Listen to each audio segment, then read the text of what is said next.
ಶಾಸಕ ಜನಾರ್ದನ್ ರೆಡ್ಡಿ ಮನೆಯ ಮುಂಭಾಗ ಗುರುವಾರ ನಡೆದ ಸಂಘರ್ಷದಿಂದ ರಕ್ತಸಿಕ್ತ ರಾಜಕೀಯ ಇಡೀ ರಾಜ್ಯವನ್ನೇ ಬೆಚ್ಚಿ ಬೀಳಿಸಿದೆ.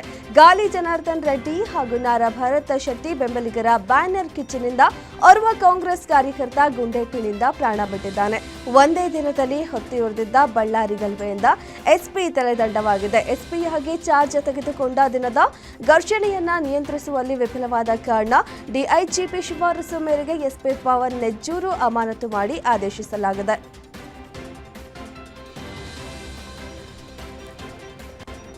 ಬಳ್ಳಾರಿಯಲ್ಲಿ ಜನಾರ್ದನ್ ರೆಡ್ಡಿ ವರ್ಸಸ್ ಭರತ್ ರೆಡ್ಡಿ ಫೈಟ್ ಹಿನ್ನೆಲೆ ಇಂದು ಬಳ್ಳಾರಿ ಪರಿಸ್ಥಿತಿ ಅವಲೋಕಿಸಲು ನಿಯೋಗ ಕಳಿಸಲು ಕಾಂಗ್ರೆಸ್ ತೀರ್ಮಾನಿಸಿದೆ.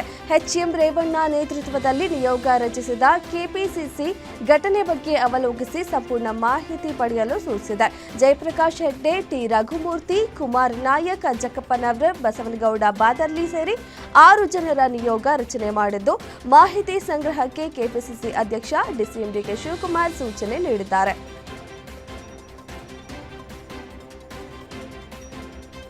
ಸದ್ಯ ಬೋಧಿ ಮುಚ್ಚಿದ ಕೆಂಡದಂತಿರೋ ಬಳ್ಳಾರಿಯಲ್ಲಿ ಇಂದು ವಾಲ್ಮೀಕಿ ಪುತ್ಥಳಿ ಪ್ರತಿಷ್ಠಾಪನಾ ಕಾರ್ಯಕ್ರಮ ನಡೆಯಬೇಕಿತ್ತು. ಗಲಭೆ, ಗದ್ದಲ, ರಕ್ತಪಾತ ಹಿನ್ನೆಲೆ ಕಾರ್ಯಕ್ರಮವನ್ನ ತಾತ್ಕಾಲಿಕವಾಗಿ ಮುಂದೂಡಲಾಗಿದೆ ಎಂದು ನಿಗದಿಯಾಗಿದ್ದ ಕಾರ್ಯಕ್ರಮವನ್ನ ಕಾನೂನು ಸುವ್ಯವಸ್ಥೆ ಕಾಪಾಡುವ ದೃಷ್ಟಿಯಿಂದ ಕಾರ್ಯಕ್ರಮ ತಾತ್ಕಾಲಿಕವಾಗಿ ಮುಂದೂಡಿಕೆ ಮಾಡಲಾಗಿದೆ.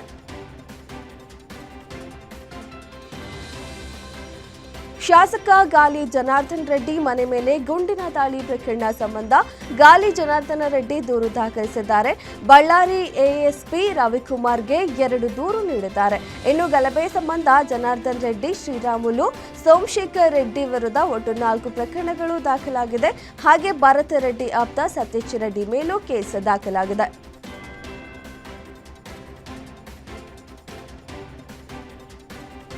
ಸಚಿವ ಸಂಪುಟ ಸಭೆಯಲ್ಲಿಯೂ ಬಳ್ಳಾರಿ ಫೈರಿಂಗ್ ಸದ್ದು ಮಾಡಿದೆ. ಬ್ಯಾನರ್ ಕಟ್ಟುವ ಸಣ್ಣ ಪ್ರಕರಣ ದೊಡ್ಡ ಮಟ್ಟಕ್ಕೆ ಹೋಗ್ತಿದೆ. ಪಕ್ಷದ ಕಾರ್ಯಕರ್ತನ ಪ್ರಾಣ ಗುಂಡೇಟಿನಿಂದ ಹೋಗಿದೆ. ಈ ಘರ್ಷಣೆ ದೊಡ್ಡ ಮಟ್ಟಕ್ಕೆ ಹೋಗಿದ್ದು ಸರಿಯಲ್ಲ. ಇದನ್ನು ಬೆಳೆಯೋದಕ್ಕೆ ಬಿಡಬಾರ್ದಿತ್ತು ಎಂದು ಪ್ರಸ್ತಾಪಿಸಲಾಗಿದೆ. ಇನ್ನು ಪರಿಸ್ಥಿತಿ ತಹಬದಿಗೆ ತರುವಂತೆ ಸೂಚಿಸಿದ್ದೇನೆ ಎಂದು ಸಿಎಂ ಹೇಳಿದ್ದಾರೆ. ಬಳ್ಳಾರಿ ಗಲಭೆ ಬಗ್ಗೆ ರಾಜ್ಯ ಸರ್ಕಾರದ ವಿರುದ್ಧ ಬಿಜೆಪಿ ನಾಯಕರು ವಾಗ್ದಾಳಿ ನಡೆಸಿದ್ದಾರೆ. ಬಳ್ಳಾರಿಯಲ್ಲಿ ಗಾಯಾಳುಗಳನ್ನು ಭೇಟಿ ಮಾಡಿ ಆರೋಗ್ಯ ವಿಚಾರಿಸಿದ ನಂತರ ಮಾತನಾಡಿದ ಬಿಜೆಪಿ ರಾಜ್ಯಾಧ್ಯಕ್ಷ ವಿಜಯೇಂದ್ರ ಹಾಗೂ ವಿಪಕ್ಷ ನಾಯಕ ಆರ್ ಅಶೋಕ್ ಆಂಧ್ರ ಮಾದರಿ ರಾಜಕೀಯ ಮಾಡುತ್ತಿದ್ದಾರೆ. ಶಾಸಕ ಜನಾರ್ದನ್ ರೆಡ್ಡಿ ಹತ್ಯೆಗೆ ಗುಂಡಿನ ದಾಳಿ ನಡೆಸಿದ್ದಾರೆ. ನಾರಾ ಭರತ್ ರೆಡ್ಡಿಯನ್ನ ಕೂಡಲೇ ಬಂಧಿಸಬೇಕೆಂದು ಕಿಡಿಕಾರಿದ್ದಾರೆ.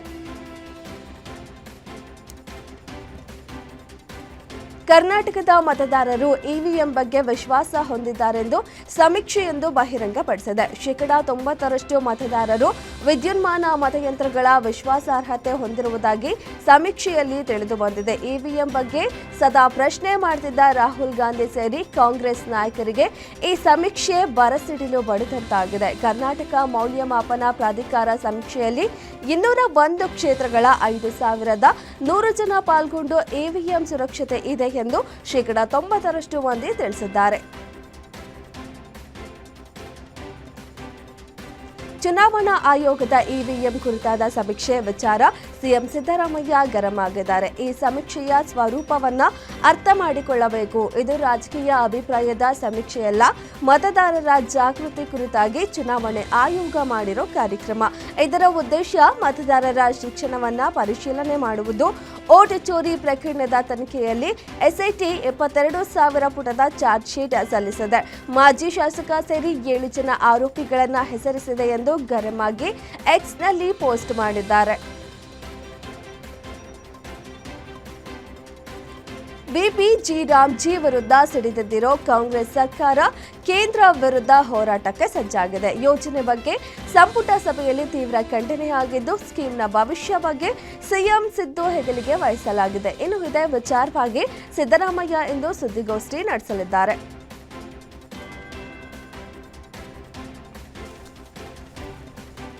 ಸೋಷಿಯಲ್ ಮೀಡಿಯಾದಲ್ಲಿ ದರ್ಶನ್ ಪತ್ನಿ ವಿಜಯಲಕ್ಷ್ಮಿಗೆ ಅಶ್ಲೀಲ ಮೆಸೇಜ್ ಹಾಕಿದ್ದ ಸುಮಾರು 45 ಕಿಡಿಗೇಡಿಗಳ ಪೈಕಿ 2 ಸಿಸಿಬಿ ಪೊಲೀಸರು ಅರೆಸ್ಟ್ ಮಾಡಿದ್ದಾರೆ. ಚಿಕ್ಕಬಾಡಾವರದ ಆಟೋ ಡ್ರೈವರ್ ಚಂದ್ರು, ದಾವಣಗೆರೆ ಮೂಲದ ಸಾಫ್ಟ್ವೇರ್ ಇಂಜಿನಿಯರ್ ನಿತಿನ್ನನ್ನ ಬಂಧಿಸಲಾಗಿದೆ.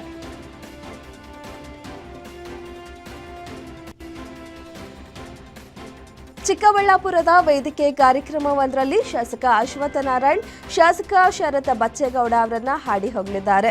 ಶರತ್ ಬಚ್ಚೇಗೌಡ ಉತ್ತಮ ಕೆಲಸ ಮಾಡ್ತಿದ್ದಾರೆ, ವಿದ್ಯಾರ್ಥಿಗಳಿಗೆ ಅನುಕೂಲವಾಗುವಂತೆ ಹೊಸ ಟ್ಯಾಬ್ಗಳನ್ನು ನೀಡಿದ್ದು ಉತ್ತಮ ನಾಯಕನಾಗಿ ಕೆಲಸ ಮಾಡ್ತಿದ್ದಾರೆ ಎಂದು ಜಂಗಮಕೋಟೆ ಬಳಿಯ ಕಾರ್ಯಕ್ರಮದಲ್ಲಿ ಗುಣಗಾನ ಮಾಡಿದ್ದಾರೆ.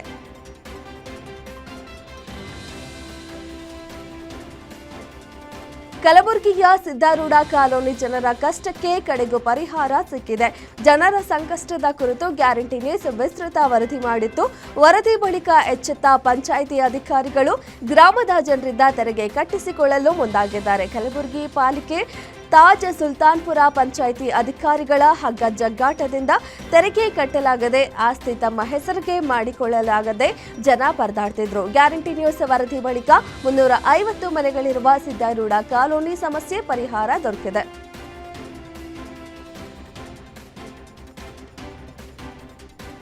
ದಾವಣಗೆರೆಯ ಮಹಾನಗರ ಪಾಲಿಕೆಯಿಂದ ಅನಧಿಕೃತ ಶಾಲಾ ಕಟ್ಟಡ ತೆರವು ಮಾಡಲಾಗಿದೆ. ಎಸ್ಒಜಿ ಕಾಲೋನಿಯಲ್ಲಿ ಅನಧಿಕೃತವಾಗಿ ಶಾಲಾ ಕಟ್ಟಡ ನಿರ್ಮಿಸಲಾಗಿತ್ತು. ಪಾಠ ಕೇಳ್ತಿದ್ದ ಶಾಲಾ ಮಕ್ಕಳನ್ನ ಹೊರಗೆ ಕಳುಹಿಸಿ ಪಾಲಿಕೆ ಕಟ್ಟಡ ಒಡೆದು ಹಾಕಿದೆ. ನಿರಾಶ್ರಿತರಿಗೆ ಮನೆ ಕೊಡುವ ಸಲುವಾಗಿ ತೆರವು ಕಾರ್ಯಾಚರಣೆ ನಡೆಸಲಾಗಿದೆ. ಯಾವುದೇ ನೋಟಿಸ್ ನೀಡದೆ ಶಾಲೆ ತೆರವು ಮಾಡಲಾಗಿದೆ ಎಂದು ಶಾಲಾ ಮುಖ್ಯಸ್ಥರು ಗಂಭೀರ ಆರೋಪ ಮಾಡಿದ್ದಾರೆ.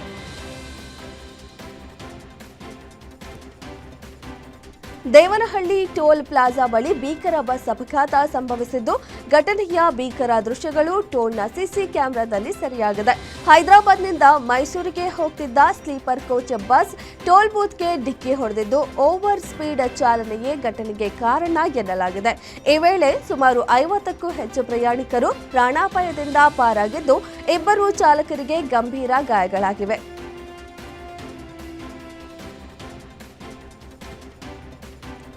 ಹೊಸ ದುಬಾರಿ ಕಾರುಗಳು ಬೆಂಕಿಗೆ ಆಹುತಿಯಾಗಿರೋ ಘಟನೆ ಬೆಂಗಳೂರಿನ ಜೆಪಿ ನಗರದ ವಡ್ಡರಪಾಳ್ಯದಲ್ಲಿ ನಡೆದಿದೆ.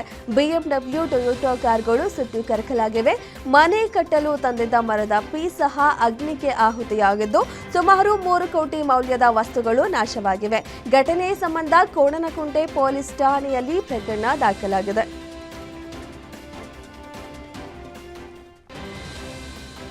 ಕೋಲಾರ ಜಿಲ್ಲೆಯ ಭೀಮಗಾನಹಳ್ಳಿ ಗ್ರಾಮದಲ್ಲಿ ಹೆಜ್ಜೇನು ದಾಳಿಯಾಗಿದೆ. ಏಕಾಏಕಿ ಹೆಜ್ಜೇನು ದಾಳಿ ಮಾಡಿದ್ದು 3 ಜನರಿಗೆ ಗಾಯಗಳಾಗಿವೆ. ಶಾಲೆಯ ಬಳಿಯೇ ಹಲವು ವರ್ಷಗಳಿಂದ ಹೆಜ್ಜೆಯನ್ನು ಗೂಡು ಕಟ್ಟಿಕೊಂಡಿದ್ದು ತೆರವು ಮಾಡುವಂತೆ ಗ್ರಾಮಸ್ಥರು ಗ್ರಾಮ ಪಂಚಾಯಿತಿ ಅಧಿಕಾರಿಗಳಿಗೆ ಮನವಿ ಮಾಡಿಕೊಂಡಿದ್ದಾರೆ.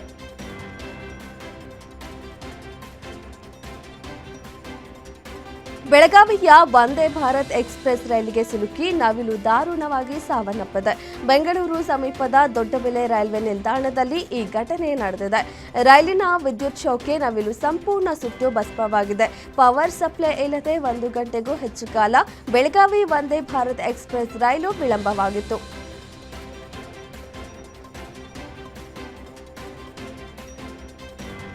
ಬಳ್ಳಾರಿ ಫೈರಿಂಗ್ ಪ್ರಕರಣದ ಬೆನ್ನಲ್ಲೇ ಬಾಗಲಕೋಟೆ ಜಿಲ್ಲೆಯ ಮುಧೋಳ ತಾಲೂಕಿನ ಸೊರಗಾವಿ ಗ್ರಾಮದಲ್ಲಿ ವ್ಯಕ್ತಿಯೋರ್ವ ಗನ್ ಲೋಡ್ ಮಾಡುವ ವಿಡಿಯೋ ವೈರಲ್ ಆಗ್ತಿದೆ. ಕೈಯಲ್ಲಿ ಪಿಸ್ತೂಲ್ ಹಿಡಿದು ಪೋಸ್ ಕೊಟ್ಟಿರೋ ವಿಡಿಯೋ ಸೋಷಿಯಲ್ ಮೀಡಿಯಾದಲ್ಲಿ ಭಾರಿ ವೈರಲ್ ಆಗಿದೆ. ಕಾಂಗ್ರೆಸ್ ಕಾರ್ಯಕರ್ತ ಎನ್ನಲಾಗುವ ವಿಜಯ್ ಎಂಬ ವ್ಯಕ್ತಿ ಬೆಡ್ರೂಮ್ನಲ್ಲಿ ಕೈಯಲ್ಲಿ ಪಿಸ್ತೂಲ್ ಹಿಡಿದಿರೋ ಫೋಟೋಗಳನ್ನು ಸಾಮಾಜಿಕ ಜಾಲತಾಣಗಳಲ್ಲಿ ಹರಿಬಿಟ್ಟಿದ್ದ ಪ್ರಕರಣದ ಬಗ್ಗೆ ಪೊಲೀಸರು ತನಿಖೆ ಮುಂದುವರೆಸಿದ್ದಾರೆ. ಕಲಬುರಗಿ ಸೆಂಟ್ರಲ್ ಜೈಲಿನಲ್ಲಿ ಕೈದಿಗಳ ಬಿಂದಾಸ್ ಲೈಫ್ ಪ್ರಕರಣ ಸಂಬಂಧ ಫರಹತಾಬಾದ್ ಠಾಣೆಯಲ್ಲಿ 4 ಕೈದಿಗಳ ವಿರುದ್ಧ ಎಫ್ಐಆರ್ ದಾಖಲಾಗಿದೆ. ಕೈದಿಗಳಾದ ಆಕಾಶ್, ರಾಕೇಶ್, ಪ್ರಜ್ವಲ್ ಸೇರಿ 4 ವಿರುದ್ಧ ದೂರು ನೀಡಲಾಗಿದೆ. ಜೈಲಿನಲ್ಲಿ ಜೂಜಾಟ ಆಡುತ್ತಾ ಸಿಗರೇಟ್ ಎಣ್ಣೆ ಹೊಡೆಯುತ್ತಿರುವ ವಿಡಿಯೋ ವೈರಲ್ ಹಿನ್ನೆಲೆ ಫರಹತಾಬಾದ್ ಪೊಲೀಸ್ ಠಾಣೆಯಲ್ಲಿ ದೂರು ದಾಖಲಾಗಿತ್ತು. ಬಂಡೀಪುರ ಊಟಿ ರಸ್ತೆಯಲ್ಲಿ ವಾಹನ ನಿಲ್ಲಿಸೋ ಸವಾರರ ಮೇಲೆ ಹದ್ದಿನ ಕಣ್ಣಿಡೋಕೆ ಅರಣ್ಯ ಇಲಾಖೆ ಮುಂದಾಗಿದೆ. ರಾಷ್ಟ್ರೀಯ ಹೆದ್ದಾರಿ ಉದ್ದಕ್ಕೂ ಸಿಸಿ ಕ್ಯಾಮೆರಾ ಕಣ್ಗಾವಲು ಇರಿಸಲಾಗಿದ್ದು, ಪ್ರಾಣಿಗಳ ಜೊತೆ ಕೀಟಲೆ ಮಾಡಿ ಪ್ರಾಣಕ್ಕೆ ಕುತ್ತು ತಂದುಕೊಂಡು ಸವಾರರು ಇನ್ಮುಂದೆ ಎಚ್ಚರಿಕೆಯಿಂದ ಇರಬೇಕಿದೆ. ಹಲವು ದಿನಗಳ ಹಿಂದೆ ರಸ್ತೆಯಲ್ಲಿ ಆನೆ ಜೊತೆ ಸೆಲ್ಫಿ ಕ್ಲಿಕ್ಕಿಸಿಕೊಳ್ಳೋಕೆ ಹೋಗಿ ಆನೆ ದಾಳಿಯಿಂದ ಮೈಸೂರಿನ ವ್ಯಕ್ತಿಯೋರ್ವ ಪಾರಾಗಿದ್ದ. ಹೀಗಾಗಿ ಅರಣ್ಯ ಇಲಾಖೆ ಕ್ರಮಕ್ಕೆ ಮುಂದಾಗಿ ಅಂತವರ ವಿರುದ್ಧ ಕೇಸ್ ಮಾಡಲು ಮುಂದಾಗಿದೆ. ಬೆಂಗಳೂರಿನಲ್ಲಿ ಶೀಘ್ರದಲ್ಲೇ ಮತ್ತೊಂದು ಉದ್ಯಾನವನ ನಿರ್ಮಾಣವಾಗಲಿದೆ. ಕ್ಯಾಬಿನೆಟ್ನಲ್ಲಿ ಅನುಮೋದನೆ ಸಿಕ್ಕಿದ್ದು ಶಿವರಾಮ್ ಕಾರಂತ ಬಡಾವಣೆ ಸಮೀಪ ಉದ್ಯಾನವನ 153 ಎಕರೆಯಲ್ಲಿ ನಿರ್ಮಾಣಕ್ಕೆ ನಿರ್ಧಾರ ಮಾಡಲಾಗಿದೆ. 3 ವರ್ಷದ ಒಳಗೆ ಉದ್ಯಾನವನ ನಿರ್ಮಾಣ ಮಾಡಲು ನಿರ್ಧಾರ ಮಾಡಲಾಗಿದೆ. ವಿಶ್ವಗುರು ಬಸವಣ್ಣ ಹೆಸರಲ್ಲಿ ಜೀವ ವೈವಿಧ್ಯ ಉದ್ಯಾನಕ್ಕೆ ಸಂಪುಟ ಸಮ್ಮತಿ ನೀಡಿದೆ ಎಂದು ಸಚಿವ ಈಶ್ವರ್ ಖಂಡ್ರೆ ಹೇಳಿಕೆ ನೀಡಿದ್ದಾರೆ. ನೈಟ್ ಸರ್ವಿಸ್ ಖಾಸಗಿ ಬಸ್ಗಳಲ್ಲಿ ಅಗ್ನಿ ದುರಂತಗಳಿಂದ ಕೆಎಸ್ಆರ್ಟಿಸಿ ಅಲರ್ಟ್ ಆಗಿದೆ. ಹಂತ ಹಂತವಾಗಿ ಬಸ್ಗಳಲ್ಲಿ ಅತ್ಯಾಧುನಿಕ ಮುಂಜಾಗ್ರತಾ ಕ್ರಮಗಳನ್ನು ತೆಗೆದುಕೊಳ್ಳಲು ನಿಗಮ ಮುಂದಾಗಿದೆ. ಅಂಬಾರಿ ಉತ್ಸವ ಮತ್ತು ಅಂಬಾರಿ 2.0 ಬಸ್ಗಳಲ್ಲಿ ಅತ್ಯಾಧುನಿಕ ಅಡ್ವಾನ್ಸ್ ಸಿಸ್ಟಮ್ ಅಳವಡಿಕೆಗೆ ಮುಂದಾಗಿದೆ.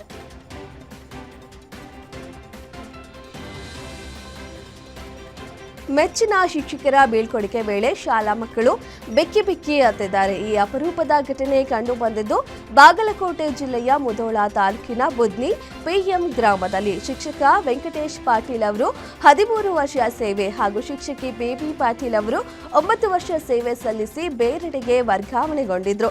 ಶಾಲೆಯ ಎಸ್ಡಿಎಂಸಿ ಅಧ್ಯಕ್ಷ ಹಾಗೂ ಸದಸ್ಯರು ಹಾಗೂ ಗ್ರಾಮದ ಮುಖಂಡರು ವರ್ಗಾವಣೆಗೊಂಡ ಶಿಕ್ಷಕರಿಗೆ ಪುಷ್ಪವೃಷ್ಟಿ ಮೂಲಕ ಬೀಳ್ಕೊಟ್ಟಿದ್ದಾರೆ. ಈ ವೇಳೆ ಶಿಕ್ಷಕರು ಭಾವುಕರಾಗಿದ್ದಾರೆ.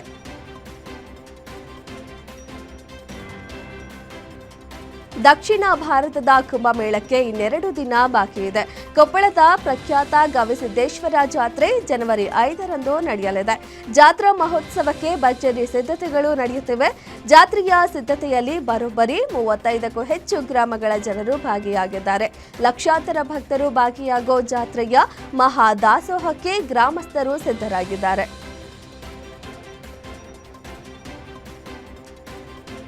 ಬನ್ನೇರುಘಟ್ಟ ರಾಷ್ಟ್ರೀಯ ಉದ್ಯಾನವನದಲ್ಲಿ ಸೂಕ್ಷ್ಮ ವಲಯ ಗಣಿಗಾರಿಕೆ ಭೂ ಕಬಳಿಕೆ ಆರೋಪ ಕೇಳಿಬಂದಿತ್ತು. ಪ್ರಕರಣವನ್ನ ಗಂಭೀರವಾಗಿ ಪರಿಗಣಿಸಿರೋ ಸುಪ್ರೀಂ ಕೋರ್ಟ್ ತಂಡವನ್ನ ನೇಮಿಸಿ ಉದ್ಯಾನ ಪರಿಶೀಲನೆಗೆ ರವಾನಿಸಿತ್ತು. ಕೇಂದ್ರ ಉನ್ನತ ಅಧಿಕಾರ ಸಮಿತಿ ಟೀಮ್ ಸದಸ್ಯರು ಪರಿಶೀಲನೆ ನಡೆಸಿ ಸ್ಥಳೀಯ ಅಹವಾಲು ಸ್ವೀಕರಿಸಿ ಹಾಗೆ ಅಧಿಕಾರಿಗಳೊಂದಿಗೆ ಸಭೆ ಮಾಡಿದ್ದಾರೆ. ಜನವರಿ 7ರಂದು ಪ್ರಕರಣ ವಿಚಾರಣೆ ನಡೆಯಲಿದ್ದು ಅಷ್ಟರಲ್ಲಿ ಸಂಪೂರ್ಣ ರಿಪೋರ್ಟ್ ಸುಪ್ರೀಂಗೆ ತಲುಪಿಸಲು ಟೀಮ್ ಸಜ್ಜಾಗಿದೆ.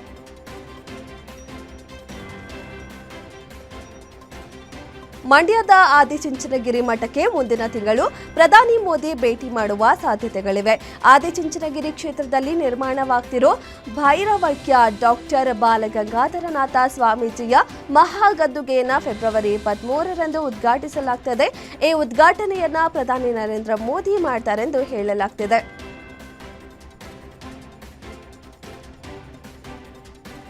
8 ರಾಜ್ಯಗಳಲ್ಲಿ ಬರೋಬ್ಬರಿ 41,863 ಕೋಟಿಗಳನ್ನು ಹೂಡಿಕೆ ಮಾಡಲಾಗಿದೆ. ಸುಮಾರು 22 ಯೋಜನೆಗಳಿಗೆ ಕೇಂದ್ರ ಸರ್ಕಾರ ಗ್ರೀನ್ ಸಿಗ್ನಲ್ ನೀಡಿದ್ದು, ಉತ್ಪಾದನಾ ಆಧಾರಿತ ಪ್ರೋತ್ಸಾಹಧನ ಯೋಜನೆಯಡಿ 2.58 ಲಕ್ಷ ಕೋಟಿ ರೂಪಾಯಿ ಮೌಲ್ಯದ ಎಲೆಕ್ಟ್ರಾನಿಕ್ಸ್ ಬಿಡಿ ಭಾಗಗಳನ್ನು ಉತ್ಪಾದಿಸಲಾಗುತ್ತದೆ. ಸ್ಯಾಮ್ಸಂಗ್, ಡಿಕ್ಸನ್, ಫಾಕ್ಸ್ಕಾನ್ ಸೇರಿದಂತೆ ಇತರೆ ಸಂಸ್ಥೆಗಳು ಹೂಡಿಕೆ ಮಾಡಿವೆ.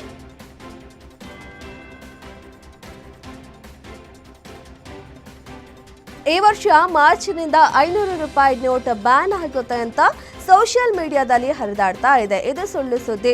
500 ರೂಪಾಯಿ ಚಾಲ್ತಿಯಲ್ಲಿರುತ್ತೆ ಅಂತ ಕೇಂದ್ರ ಸರ್ಕಾರ ಸ್ಪಷ್ಟನೆ ನೀಡಿದೆ. ಆರ್ಬಿಐ 500 ರೂಪಾಯಿ ನೋಟು ಅಮಾನ್ಯ ಬಗ್ಗೆ ತೀರ್ಮಾನಿಸಿಲ್ಲ. ಗಾಳಿ ಸುದ್ದಿಗಳನ್ನು ನಂಬಬೇಡಿ ಎಂದು ಕೇಂದ್ರ ಸರ್ಕಾರ ತಿಳಿಸಿದೆ.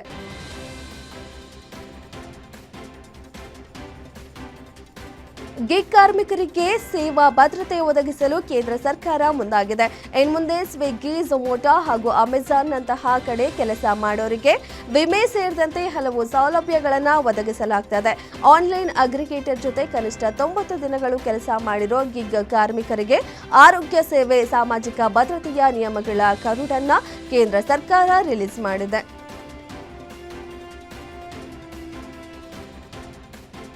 ತಿರುಪತಿ ಲಡ್ಡು ಪ್ರಸಾದ ಕಲಬೆರಕೆ ಆರೋಪದ ಬಳಿಕವೂ ಹೆಚ್ಚಾಗಿ ಮಾರಾಟವಾಗಿದೆ.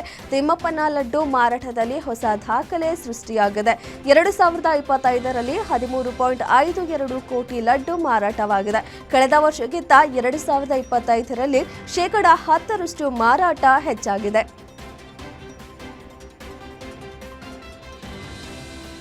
ಇಂದೋರ್ನಲ್ಲಿ ಕುಡಿಯುವ ನೀರು ಕಲುಷಿತಗೊಂಡು 10 ಮಂದಿ ಸಾವನ್ನಪ್ಪಿದ ದುರಂತಕ್ಕೆ ರಾಹುಲ್ ಗಾಂಧಿ ಪ್ರತಿಕ್ರಿಯಿಸಿದ್ದು, ಇಂದೋರ್ ನೀರು ಪೂರೈಕೆ ಮಾಡಿಲ್ಲ, ವಿಷವನ್ನ ಸರಬರಾಜು ಮಾಡಲಾಗಿದೆ. ಆದರೂ ಅಲ್ಲಿನ ಆಡಳಿತ ಕುಂಭಕರ್ಣನಂತೆ ನಿದ್ರಿಸುತ್ತದೆ ಎಂದು ಆಕ್ರೋಶ ವ್ಯಕ್ತಪಡಿಸಿದ್ದಾರೆ.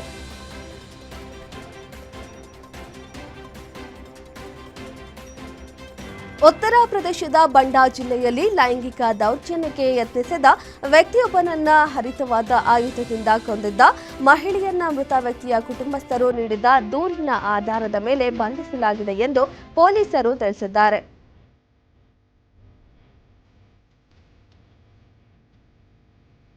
ಮಧ್ಯಪ್ರದೇಶದ ಇಂದೋರ್ ನಗರದ ಭಾಗೀರಥಪುರ ಪ್ರದೇಶದಲ್ಲಿ ಕಲುಷಿತ ನೀರು ಸೇವಿಸಿ 10 ಮಂದಿ ಸಾವನ್ನಪ್ಪಿದ್ದು, 6 ತಿಂಗಳ ಶಿಶು ಸೇರಿದಂತೆ 14 ಜನರು ಆರೋಗ್ಯ ಸಮಸ್ಯೆಯಿಂದ ಮೃತಪಟ್ಟಿದ್ದಾರೆಂದು ಸ್ಥಳೀಯರು ಹೇಳಿದ್ದಾರೆ.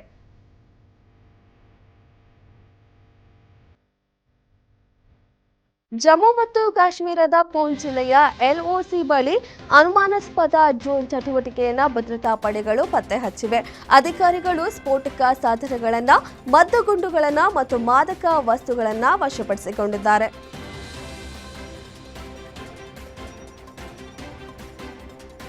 ಎಐ ಮೂಲಕ ಅಶ್ಲೀಲ ಮತ್ತು ವಿಕೃತ ಚಿತ್ರಗಳ ರಚನೆ ವಿಚಾರಕ್ಕೆ ಎಕ್ಸ್ನ ಗ್ರೋಕ್ ಸಂಸ್ಥೆಗೆ ಕೇಂದ್ರ ಖಡಕ್ ವಾರ್ನಿಂಗ್ ನೀಡಿದೆ. ಎಲಾನ್ ಮಸ್ಕ್ ಒಡೆತನದ ಎಕ್ಸ್ ವೇದಿಕೆಯಲ್ಲಿರುವ ಗ್ರೋಕ್ ಎಐನಲ್ಲಿ ಮಹಿಳೆಯರ ಅಶ್ಲೀಲ ಮತ್ತು ನಗ್ನ ಚಿತ್ರಗಳನ್ನು ಸೃಷ್ಟಿಸಲಾಗುತ್ತಿದೆ. ಎಕ್ಸ್ ಸಂಸ್ಥೆಯು ತನ್ನ ಜವಾಬ್ದಾರಿಯನ್ನ ಸರಿಯಾಗಿ ನಿರ್ವಹಿಸುತ್ತಿಲ್ಲ. ಇದು ಕಾನೂನು ಬಾಹಿರ ಎಂದಿರೋ ಕೇಂದ್ರ ಸರ್ಕಾರ 72 ಗಂಟೆಗಳಲ್ಲಿ ಎಲ್ಲ ಡಿಲೀಟ್ ಮಾಡಲು ಗಡುವು ನೀಡಿದೆ. ಉತ್ತರಾಖಂಡದ ಜೋಶಿಮಠದ ಔಲಿ ರಸ್ತೆಯಲ್ಲಿರುವ ಸೇನಾ ಶಿಬಿರದ ಒಳಗೆ ಅಂಗಡಿಯೊಳಗೆ ಭಾರೀ ಬೆಂಕಿ ಕಾಣಿಸಿಕೊಂಡಿದೆ. ಬೆಂಕಿಯ ಕೆನ್ನಾಲಗೆಗೆ ಅಪಾರ ಪ್ರಮಾಣದಲ್ಲಿ ನಷ್ಟ ಉಂಟಾಗಿದೆ. ಅಗ್ನಿಶಾಮಕ ದಳ ಸಿಬ್ಬಂದಿ ಬೆಂಕಿ ನಂದಿಸಲು ಹರಸಾಹಸ ಪಟ್ಟಿತ್ತು.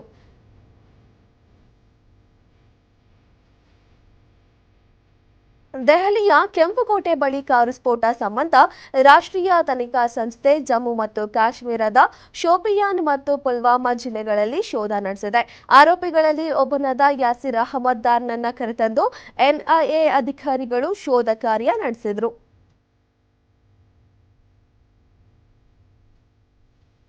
ಅಕ್ರಮ ಹಣ ವರ್ಗಾವಣೆ ಪ್ರಕರಣಕ್ಕೆ ಸಂಬಂಧ ಜಾರಿ ನಿರ್ದೇಶನಾಲಯ ಐಎಎಸ್ ಅಧಿಕಾರಿಯನ್ನ ಬಂಧಿಸಲಾಗಿದೆ. ಗುಜರಾತ್ನ ಸುರೇಂದ್ರನಗರ ಜಿಲ್ಲೆಯ ಮಾಜಿ ಕಲೆಕ್ಟರ್ ಹಾಗೂ ಐಎಎಸ್ ಅಧಿಕಾರಿ ರಾಜೇಂದ್ರ ಕುಮಾರ್ ಪಟೇಲ್ನನ್ನ ಬಂಧಿಸಲಾಗಿದೆ.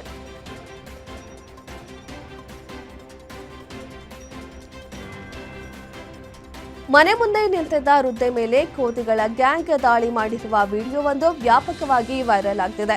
ಹರಿಯಾಣದ ಬಹದ್ದೂರ್ಗಢದಲ್ಲಿ ಬಾತ್ರಾ ಕಾಲೋನಿಯಲ್ಲಿ ಈ ಘಟನೆ ನಡೆದಿದ್ದು, ಮನೆಯ ಹೊರಗೆ ಬಿಸಿಲು ಕಾಯ್ತಿದ್ದ ವೃದ್ಧೆ ಮಹಿಳೆ ಮೇಲೆ ಕೋತಿಗಳ ಗ್ಯಾಂಗ್ ದಾಳಿ ಮಾಡಿವೆ. ಈ ಸಂದರ್ಭದ ವಿಡಿಯೋ ಸಾಮಾಜಿಕ ಜಾಲತಾಣದಲ್ಲಿ ವೈರಲ್ ಆಗ್ತಿದೆ.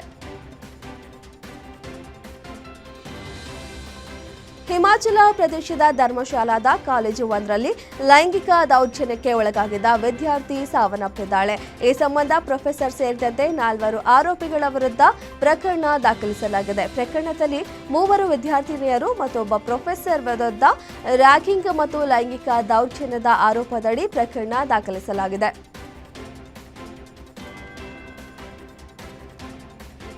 ದಕ್ಷಿಣ ಆಫ್ರಿಕಾದಲ್ಲಿ ಮಾರಾಟವಾದ ಕಾರುಗಳಲ್ಲಿ ಹೆಚ್ಚು ಕಾರುಗಳು ಭಾರತದಲ್ಲಿ ಉತ್ಪಾದನೆಯಾದ ಕಾರುಗಳಾಗಿವೆ. ಲೈಟ್ ಸ್ಟೋನ್ನ ವರದಿಯ ಪ್ರಕಾರ ಮಹೀಂದ್ರಾ ಮತ್ತು ಟಾಟಾ ಕಂಪನಿಗಳ ಕಾರುಗಳು ಹೆಚ್ಚು ಮಾರಾಟವಾಗಿವೆ ಎಂದು ತಿಳಿಸಿವೆ.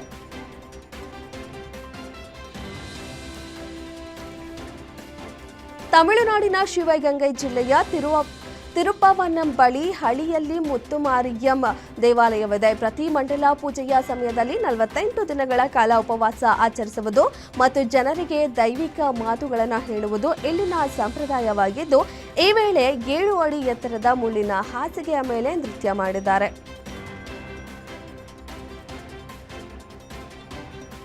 ಬುಲೆಟ್ ಟ್ರೈನ್ ಕಾರಿಡಾರ್ ಯೋಜನೆಯು ಮಹತ್ವದ ಮೈಲಿಗಲ್ಲನ್ನ ಸಾಧಿಸಿದೆ. ಮಹಾರಾಷ್ಟ್ರದ ಪಾಲ್ವರ್ ಜಿಲ್ಲೆಯಲ್ಲಿ ಮೊದಲ ಪರ್ವತ ಸುರಂಗ ಯಶಸ್ವಿಯಾಗಿ ಕೊರೆಯಲಾಗಿದೆ. ಮುಂಬೈ ಅಹಮದಾಬಾದ್ ಬುಲೆಟ್ ಟ್ರೈನ್ ಯೋಜನೆಗೆ ಇದು ಮಹತ್ವದ ಮೈಲುಗಲ್ಲು ಎಂದು ರೈಲ್ವೆ ಸಚಿವ ಅಶ್ವಿನಿ ವೈಷ್ಣವ್ ಹೇಳಿದ್ದಾರೆ.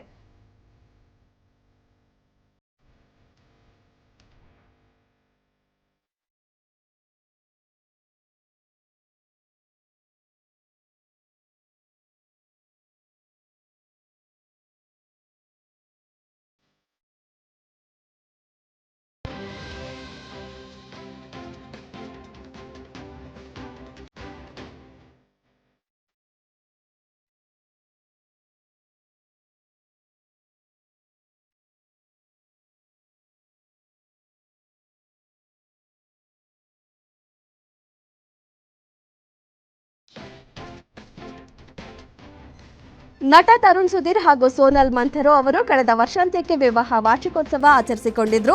ಈಗ ಹೊಸ ವರ್ಷಕ್ಕೆ ಅವರು ಹೊಸ ಮನೆಗೆ ಪ್ರವೇಶ ಮಾಡಿದ್ದಾರೆ. ಪೂಜೆ ಮಾಡಿ ಹಾಲುಕಿಸಿ ಗೃಹ ಪ್ರವೇಶ ಮಾಡಿದ್ದಾರೆ.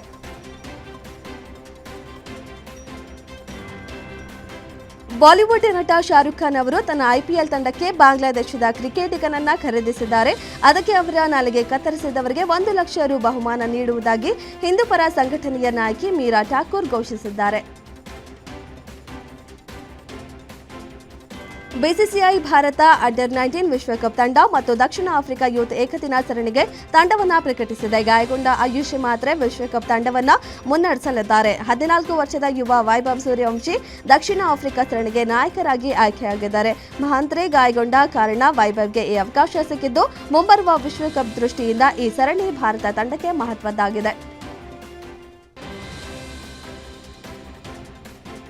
ಭಾರತೀಯ ಕ್ರಿಕೆಟ್ ಪ್ರೇಮಿಗಳು ಕಾತರದಿಂದ ಕಾಯ್ದಿರುವ ಮಹಿಳಾ ಪ್ರೀಮಿಯರ್ ಲೀಗ್ 2026ರ ಆವೃತ್ತಿ ಜನವರಿ 9ರಂದು ನವಿ ಮುಂಬೈನಲ್ಲಿ ಆರಂಭವಾಗಲಿದೆ. ಉದ್ಘಾಟನಾ ಪಂದ್ಯದಲ್ಲಿ ರಾಯಲ್ ಚಾಲೆಂಜರ್ಸ್ ಬೆಂಗಳೂರು ಮತ್ತು ಹಾಲಿ ಚಾಂಪಿಯನ್ ಮುಂಬೈ ಇಂಡಿಯನ್ಸ್ ಮುಖಾಮುಖಿಯಾಗಲಿವೆ. ಈ ಬಾರಿ ಎಲ್ಲಾ ಪಂದ್ಯಗಳು ನವಿ ಮುಂಬೈ ಮತ್ತು ವಡೋದರದಲ್ಲಿ ನಡೆಯಲಿವೆ. ಇರಾನ್ನಲ್ಲಿ ಪ್ರಾರಂಭವಾದ ಹಣದುಬ್ಬರ ಮತ್ತು ಬೆಲೆ ಏರಿಕೆಯಿಂದ ವಿರುದ್ಧದ ಪ್ರತಿಭಟನೆಗಳು ಹಿಂಸಾತ್ಮಕ ರೂಪ ತಾಳಿವೆ. ಖಮೇನಿ ವಿರುದ್ಧ 1 ವಾರದಿಂದ ನಡೆಯುತ್ತಿರುವ ಪ್ರತಿಭಟನೆಗಳು ಈಗಾಗಲೇ ಹಲವಾರು ಪ್ರತಿಭಟನಾಕಾರರ ಮತ್ತು ಭದ್ರತಾ ಸಿಬ್ಬಂದಿಯ ಸಾವಿಗೆ ಕಾರಣವಾಗಿದೆ. ಸದ್ಯದ ಪರಿಸ್ಥಿತಿ ಇರಾನ್ನ ಧಾರ್ಮಿಕ ನಾಯಕತ್ವಕ್ಕೆ ಗಂಭೀರ ಸವಾಲನ್ನು ಒಡ್ಡಿದ್ದು, ಅಲ್ಲಿನ ಹಣದುಬ್ಬರವು ಡಿಸೆಂಬರ್ 25ರ ಶೇಕಡಾ 42.5ಕ್ಕೆ ತಲುಪಿದೆ. 2020ರ ದೆಹಲಿ ಗಲಭೆಗೆ ಸಂಬಂಧಿಸಿದ ಆರೋಪದಡಿ ತಿಹಾರ್ ಜೈಲಿನಲ್ಲಿರುವ ಉಮರ್ ಖಾಲಿದ್ಗೆ ನ್ಯೂಯಾರ್ಕ್ ಮೇಯರ್ ಜೊಹರಾನ್ ಮಮ್ದಾನಿ ಬರೆದ ಪತ್ರವನ್ನು ಬರೆದಿದ್ದು, ಮಾನವ ಹಕ್ಕುಗಳ ಕಾರ್ಯಕರ್ತ ಉಮರ್ ಖಾಲಿದ್ ಕೇಸ್ ಸಂಬಂಧ ಅಂತಾರಾಷ್ಟ್ರೀಯ ಕಾನೂನಿನಡಿ ನ್ಯಾಯಯುತವಾಗಿ ತನಿಖೆ ನಡೆಸಬೇಕು ಎಂದು ಯುಎಸ್ ಕಾಂಗ್ರೆಸ್ನ 8 ಸದಸ್ಯರು ಭಾರತವನ್ನು ಒತ್ತಾಯಿಸಿದ್ದಾರೆ. ಹೊಸ ವರ್ಷದ ಸಂಭ್ರಮದ ಹಿನ್ನೆಲೆಯಲ್ಲಿ ಪ್ರವಾಸಿಗರಿಂದ ಕಿಕ್ಕಿರಿದಿದ್ದ ಸ್ವಿಟ್ಜರ್ಲೆಂಡ್ನ ಲೇ ಕಾನ್ಸ್ಟಲೇಷನ್ ಬಾರ್ನಲ್ಲಿ ಬೆಳಗಿನ ಜಾವ ಸುಮಾರು 1:30ರ ವೇಳೆಗೆ ಮೊಂಟಾನಾದ ಬಾರ್ ಒಂದರಲ್ಲಿ ಭಾರೀ ಸ್ಫೋಟ ಸಂಭವಿಸಿದ್ದು, ಘಟನೆಯಲ್ಲಿ 47 ಜನರು ಸಾವನ್ನಪ್ಪಿದ್ದಾರೆ ಮತ್ತು 112 ಜನರು ಗಾಯಗೊಂಡಿದ್ದಾರೆ.